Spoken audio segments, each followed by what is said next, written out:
My name is Ian and welcome to Planted. In this video, I'm going to make a pitch to you for you to grow your own lilies. Now the chances are that you first came across lilies in a cut flower arrangement. Beautiful colors, the flowers last a long time, and they have a heavenly fragrance. These are true lilies, not to be confused with daylilies, which are called hameracalis.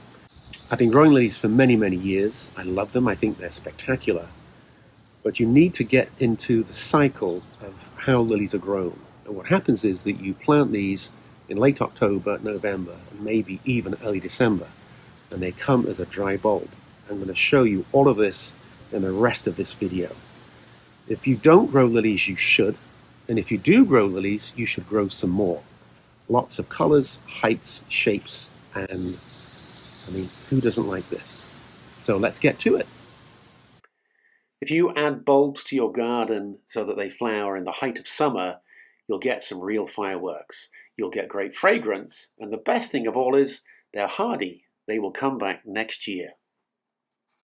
Lilies come in many different heights, many different species, and many different colors. It's important that you choose the right species for the result that you want.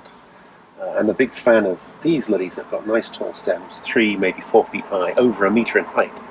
And when the wind blows, sometimes they just give a little bit of a shake like this. Make sure that you plant them at the correct depth. Often lilies get planted a little bit shallow. These need to be 8 inches down in the ground. So don't skimp on that. Make sure that you do plant them at the correct depth. I find that they don't need support. This stem is very, very strong. It's very robust. So don't feel that you need to start putting in canes to support them, and in doing so maybe damaging the roots. So nicely sited, and I've got a little bit of protection here with the fence behind, but these are left to their own devices. And you can see here we've got a double, which is very full and elegant and congested. We've got a pink over here. Look at that one, beautiful. And then these are the new ones that I put in last year. And I'm going to show you how I planted these. Growing lilies is a really good example of exhibiting some patience when it comes to plant performance. Here we are in November, unpacking a box of lily bulbs that I bought from Brex.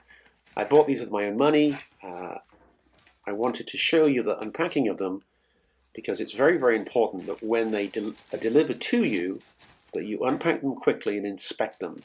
The bulbs, each bulb should be dry. If there's any dampness to it, you might find that there's a degree of rot, which you don't want. And here you can see they are dry, they are intact, and this is a sign of a bulb that will do well next year. As soon as your delivery arrives, you need to inspect each and every bulb. I bought 3 packs of 3, giving me a total of 9, and I unpacked them very carefully, inspecting the eye at the top and also the roots to make sure that there was no damage and that they weren't moldy or going rotten. Once you receive them, you can go back to your vendor and say, look, this is what I got, they're not right, and they will send you some more, or they should send you some more. This is a vital step. Don't just assume that they're all okay and that you can plant them immediately. That's just not the case. So a little bit of effort in October, November, December, and you can get your lilies in the height of summer ready for next year. There we go. We've got 9 healthy bulbs. Now, it was a few days later, after I had inspected the bulbs, that I got a little weather window, not too hot, not too cold, and decided to put them into this area. Now, I think this is a really important distinction. Don't just dig a small little hole for your bulbs. You see me here digging out, I wouldn't say an expansive area, but I want to make sure that I've got the soil uncompacted, and that turning in a few leaves, loosening up this area, means that the 3 bulbs I put in this area have got uniform growing conditions. If water were to be placed in this area, it would water all 3 bulbs. It's called a unified soil structure. Very, very important. And once I've dug that area over, it's really easy then to make your 3 individual planting pits, which is what we're going to do right now. Now, I planted these 6 to 7 inches deep, and I think they should have gone a little bit deeper, as I said earlier. It may be that at the end of this year, I'll go back and inspect them, and if they have lifted, the next bulb grows a little bit higher, I will go back and plant them a little bit deeper. Here you see me planting one, and this is vital. Get an old cane, an old stick, something, and place it in front of the bulb. And if you do this whenever you plant something that you can't see, you know that the plant that is going to be growing is behind that cane. And no matter how good you think your memory is, you come back to this in a month's time and you won't know where they are. The reason for this is that next spring I can go back and very carefully uncover the area where I think my bulb is, knowing exactly where the stem and the shoot should be and not cause any damage. So there's 2 of the 3 that are being planted in a triangle or a pyramid, and here we go with the last one. I've been adding leaves to my soil for years, and it has made it a delight to plant in. Absolute delight.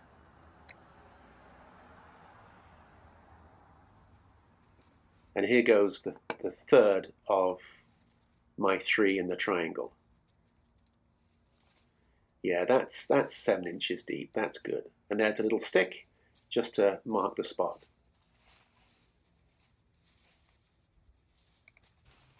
Now, I've been growing lilies in this area for some time, and oh, here we go. Guess what I dug up? I dug up a lily from a previous planting. And here you can see the main stem that flowered, and there's the new shoot ready for next year. This color and this shape, this is an indication of a very healthy, very viable lily bulb. Now, if you want to, you can separate those scales and propagate them. I would not recommend you do that to start with. Buy the bulbs online, get them planted in October, November, December, and start there with your lily collection. It is something that if you do in that time frame, then all the way through December, January, February into March, you know that you've got this firework display that's happily growing and doing its thing. And when the little buds start to emerge, it really is a moment of joy when you see that your endeavors, have come to fruition. When it comes to buying lilies, you've got a lot of choices. And I noticed that sometimes these wholesalers will buy them in from Holland in particular, and then they'll have a discount, a substantial discount halfway through the season. So if you want to wait until late October, maybe early November, you might be able, for the same money, to get twice as many bulbs. That's exciting. I wanted these bulbs to be a creamy white, which is what they are. And of the 9 that I planted, every single one of them grew. So that is what I wanted, and that is what happened. Now, in keeping with soil improvement, any opportunity that you can, these are planted, and now they have got a thick layer of leaves put on top. And you might think, well, what's the big deal? What do leaves do? Leaves prevent the ground from staying permanently frozen the entirety of the winter. Now, if that happens, it's not the end of the world. But if you get a little bit of heat in that top 6 inches of soil, your microorganisms, worms, bacteria can start to decompose the leaves, which then in turn provides a very good soil structure for your plants to grow in and ultimately improve plant growth. So there's 2 things done specifically to give you flowers in July. That is planting it in late fall or late autumn and then bothering to cover it with leaves that can then improve the soil. And that's it. Our explosion is this beautiful display of lilies. Good luck.